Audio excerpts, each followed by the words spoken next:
Hello, everyone. This is Charisma. This is my healing journey. Hi, my village people. Did you miss me? Yeah, you guys, I had to take a little break. I've been honestly just been trying to do everything that I can to get myself together, to find employment, to maintain the apartment that I just moved into. Just been trying just living, and I want to be consistent with this YouTube thing, but sometimes I get so honestly I get discouraged a lot when I'll do a video. I'll put my heart and soul into it and it'll get like what, 3 views. It's so discouraging. So I'm having to push myself even in the midst of just fighting depression, all types of stuff, just fighting to keep my head above water, and just fighting to keep the faith, to keep hope alive, I guess. And there's just been the topics that I really be wanting to talk about is the topics that I really hold back from, and I don't want to do that anymore because that's the stuff that I'm holding inside. That's the stuff that's going, if I just release that, let it go, set it free. I want, like I've been saying, I want God to use me to help other people on their healing journeys.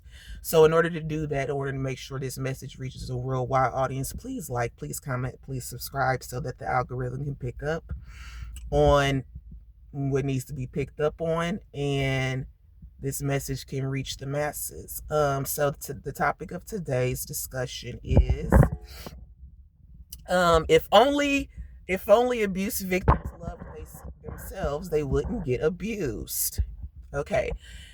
I don't know how many times as a survivor, me personally, I've heard that, and I'm sure a million people who have been through things have heard that a million times too. Well, you should have did this, or you just need to love yourself more, and had you loved yourself, this would have never happened to you. And honest to God, like, speaking from experience as a survivor and a thriver, that's the worst thing you can tell somebody who has been through things. Like, oh, you just don't love yourself, that's why that happened, as if to say that only bad things happen to people with low self-esteem. Like, that's like you had low self-esteem, so boom, you deserve everything that you got. And that's how a lot of people think. They think, well, if you don't love yourself and he don't love herself, why should I love him? I'm a dog them out. They letting me. That's the mentality of somebody who's not spiritually awoken. Because if you had God inside of you, just because somebody's abusing themselves, it don't mean you abuse them. Okay, so does that mean so does that mean just because you see a prostitute walking down the street that you gotta buy some cooter cat? Okay, so it's the same thing. So for a person to be like, it's doing a survivor a disservice, because it's negating everything that was done to them, and it's putting the burden of proving that you were abused, or the responsibility of the abuse and the impact of the abuse, it falls on the lap of the abused a lot of times, which we all call victim blaming. And honestly, people don't understand that telling somebody that is a form of it's a type of victim blaming, is what you don't understand. Because let's see, number one, let's get down to the bottom of it. If a person is have been impacted by adverse childhood experiences, abuse, sexual abuse, mental abuse, emotional abuse, psychological abuse, physical abuse, anything, you name it, financial abuse, spiritual abuse, if you've been through any type of abuse, you know for it's almost, when me as a survivor and other survivors might not be able to articulate this, but I'm articulated for everybody so that it can come through clear, that when you tell a survivor that had they loved themselves, that they need to learn how to love themselves, what you're saying, what they hear is, because of this deficit inside of you, this is why this person did this to you. It's something inside you that made them do this. And we all know that abuse has nothing to do with somebody having low self-esteem. It's about power and control. That's all it's about. Power and domination over another individual, control over situations and circumstances. Okay? So what the abuse that they actively put you through, if you stay in if you don't already have low self-esteem, by the time, if you stay in a abusive situation long enough, you will have low self-esteem. You'll have it before long, because it's conscious and it's deliberate. Because if an abuser is going to, if you're gonna, like, a person who's confident in themselves, they're not gonna stay for long in an abusive relationship if you can see the red flags and get out in enough time, and to kind of mitigate the risk. But it's unfair to say that to a survivor, you got abused because you don't love yourself. Because number one, these abusers put on a mask.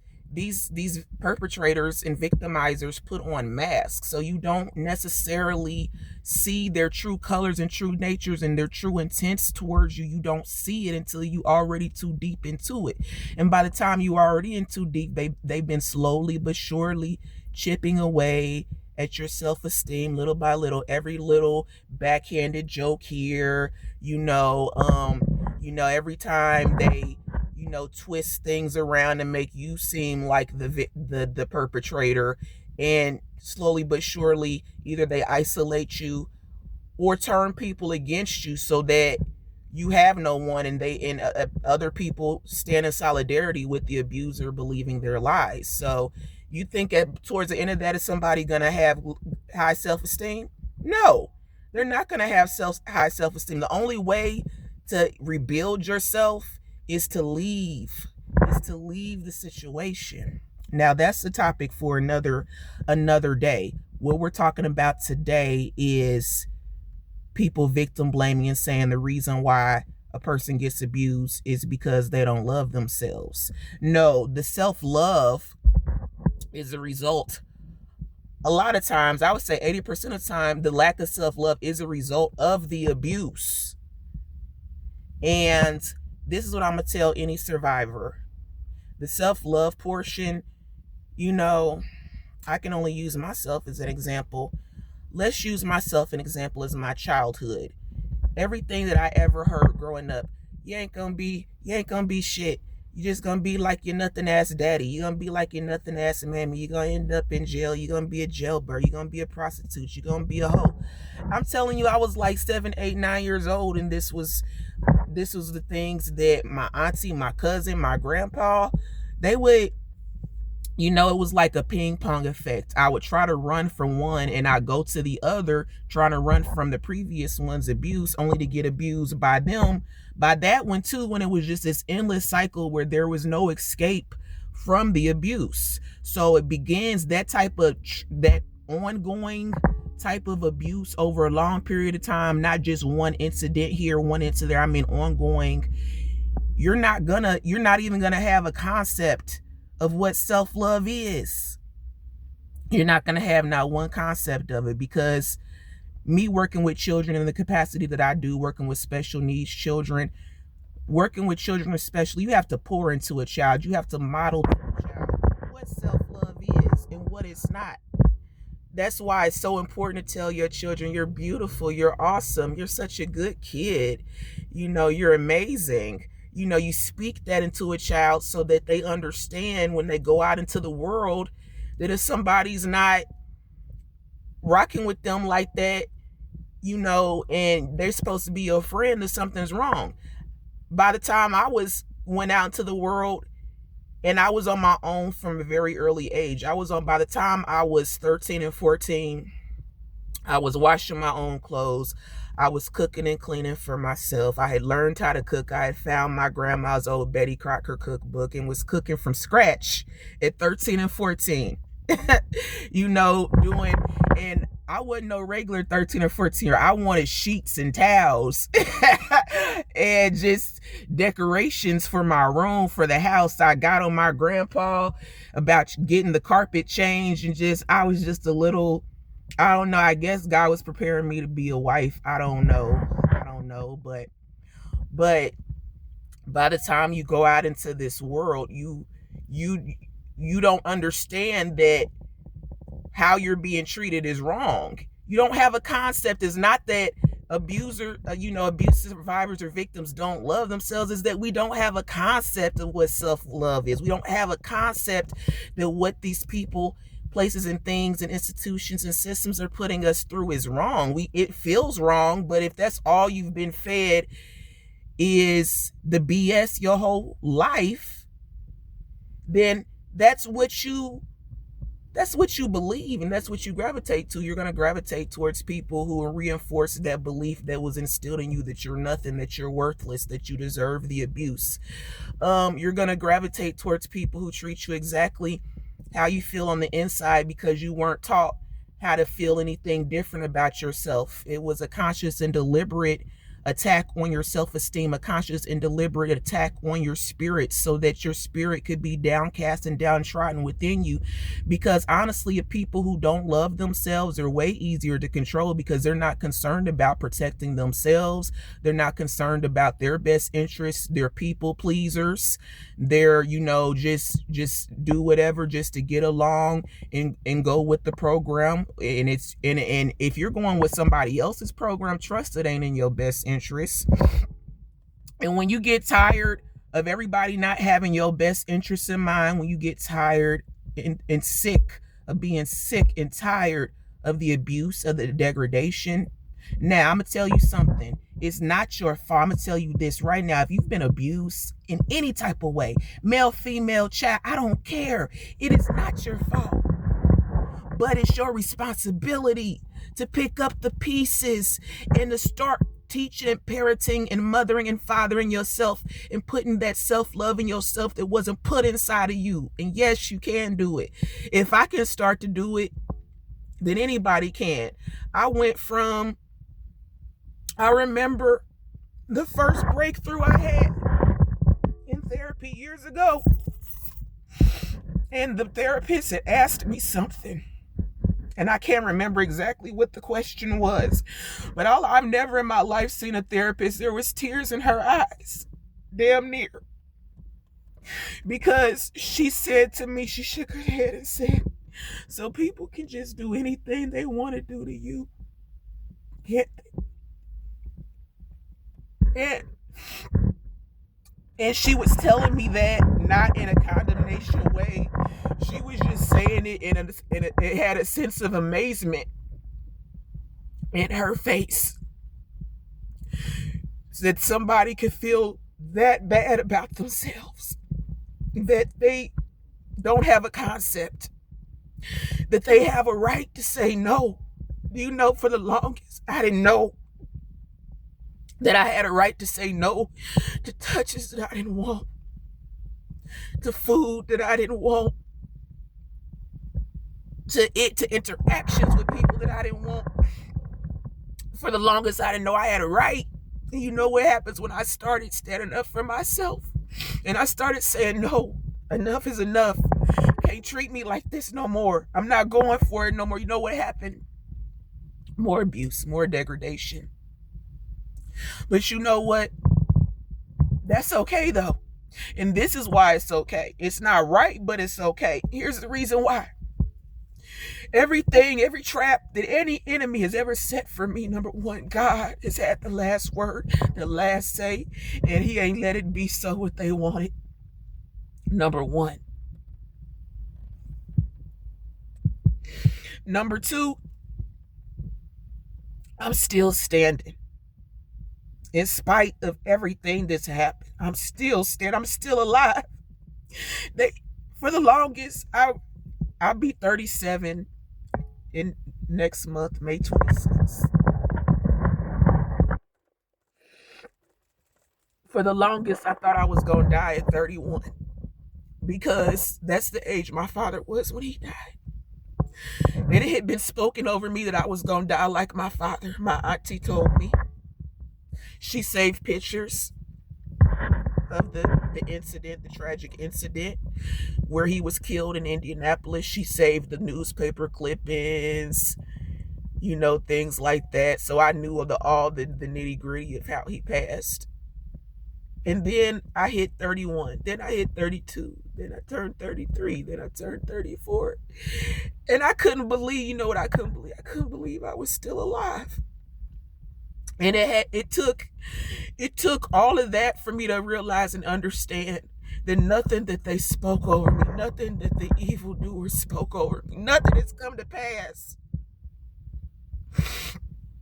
Nothing that they said would happen has happened. So what does that tell you? It comes from Satan, and Satan is a liar. That's why I fight so hard for my freedom and to stay free. That's why every time I hear an intrusive thought that tells me terrible things, that tell me to do terrible things to destroy myself, and it's not the same as hearing voices. Anybody can hear intrusive thoughts, especially if you have PTSD, and they just break through. And it's telling me all bad things about myself because I still fight through it. I still struggle through it. Reclaiming my sense of self, reclaiming me, learning how to love me. But that's not a process that can happen until you leave the abuser. You're not going to even be able to begin to love yourself until you leave the person hurting you. Because you can't hurt in the same spaces you can't heal in the same spaces that continuously brings you harm. It's not going to do nothing. It's not going to work. That's the first step. You got to leave the people, the places, the things, the people hurting you, so that you can begin to rebuild that self-love, whatever that looks like. For me, self-love looks like saying no. Even though I've been conditioned from birth to say yes, even the things I don't want to say yes to, I've been saying no strong for the past 3 or 4 years, and I've suffered for saying no. But do I regret it? Not one bit. I'm free. I'm free. And I do what I do, and I continue to get on YouTube fighting depression. The economic crisis that I go through day in and day out, trying to maintain work, being discriminated against on jobs, not being able to do what I love to do, working with these children, constantly being judged.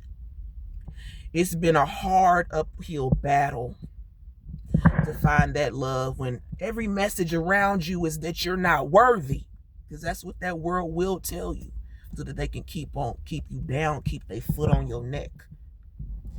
But when I started to understand that I am worthy because God is the one who made me worthy, then it gives me the strength to get up out of bed and to put on some clothes and to still keep pushing, even when I don't feel like pushing. Because it's a choice you make. It's not a feeling. Recovery, healing, self-love. Self-love is a choice. It's not something that, boom, you have. Some people have had it very early and it's been instilled in them since birth, since early childhood, so it's second nature. But there's people like you, people like me, who have to work at it daily and teach ourselves and mother ourselves, father ourselves, be our own best friend. And I'm telling you, I didn't even know what I like to do. I didn't even know what hobbies I had. I didn't even know what really makes me happy. I'm still trying to figure that out. But I know it's not going to come from me condemning myself. That's why I try so hard to speak positivity. Not the false positivity, but to be mindful. Sometimes I'll just be mindful, just maybe the sun in the sky looks so beautiful, and I'm just happy that I'm just able here to witness God's handiwork and just be grateful for stuff like that.